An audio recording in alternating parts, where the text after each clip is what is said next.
Josh Gross, the LA Daily News. Steve, congrats on the win. It seemed like Denny and Christian were just impossible tonight to cover and stop. When they're clicking, what can defenses do against you? Because it doesn't seem like really anyone's got an answer, especially Tijuana didn't have one tonight. Well, after scouting the opponent and you have an idea of how they'll play but you don't really know until the team shows up and they do or they confirm what you saw in previous matches. And we did see opportunities in transition, and to put our guys into those half spaces. And then they are very difficult to mark. You're absolutely right, Josh. But the way to deal with that, in my opinion, is to not give them open spaces, and you have to kind of suffocate them. And Tijuana wasn't able to do that, so advantage for those guys. Yeah, those are things we talk about and try to achieve, and we're happy it worked for us in our favor tonight. Leagues Cup. Congratulations on the win, Steve. Kike has looked fantastic since returning from Copa America. Obviously, 2 great games now, 3 goals and an assist.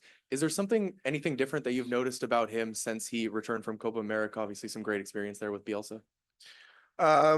Thanks for the question, Justin. I think we sent him to Copa America in great form. I think we can go back that far. I didn't play a whole lot in Copa America, so and I don't know exactly what happened. I do know that his training sessions were intense. But he left in good form and he's come back in good form. So maybe it's just his normal form.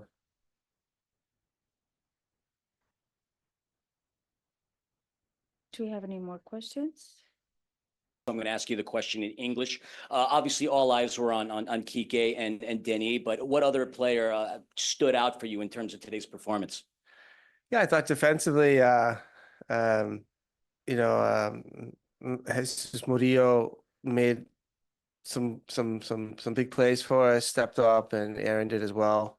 And Juego, he has a sense of calmness about him. When attackers are shooting or attacking our goal, where he makes it look very easy. But all of his experiences going into each of those moments and all of his anticipation. So he doesn't react, he anticipates. And that's something that that isn't often seen and in my opinion, isn't often complimented enough. But we definitely profit from that. It gives the group a sense of calmness that, okay, it wasn't that big of a chance. And opponents, when he just kind of snuffs up all these shots, opponents find it difficult to gain confidence. And, Hugo's excellent for us. And in those maybe unseen moments, maybe more important than we think. Petition. On the injury to Christian Rivera, from your vantage point, pretty scary on the field. What do you see? And as a former player and defender, the chances for those head clashes are pretty common. Is there anything players can do, or they just have to go in and try and make a play and really not concern themselves with what may come out of that? Yeah, it's always sad to see a player lay on the ground and go unconscious. And we're happy that he's okay, and he's made he seems to be making a full recovery. But it's always scary in that moment. Yeah, it looked like a very unfortunate situation. I don't think there was any malintent by Eddie. It was just a bad angle. Unfortunate, I guess. But that's sport. Things happen. And we're just happy that the player's okay.